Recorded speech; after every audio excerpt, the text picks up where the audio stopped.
Well, what's funny is I think the discussion point here is going to be the team that's projected to be the bottom of the division, which is the Detroit Tigers. There is a book out there that put out 70.5 on their win total, and I know that this is a number that Zerillo projects, much lower. And the rest of the books, it's really interesting because once we kind of identified that we thought that the Tigers number was a little bit too high, I saw Westgate jump from like 68 to 66 to 68.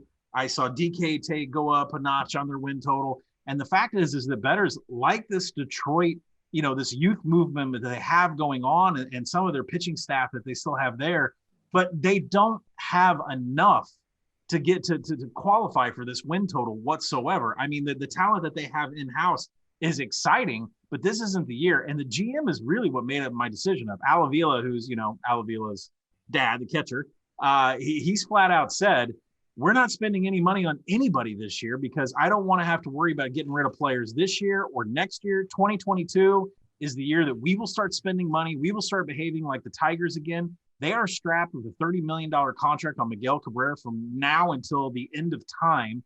And they have a bunch of one-year contracts right now. And if any of those one-year contracts like Jonathan Scope or any of those others get hot whatsoever, they're going to get dealt at the deadline. This is a complete youth movement of the Tigers. Do I like the direction? Yes, because they remind me of the Royals 2 years ago.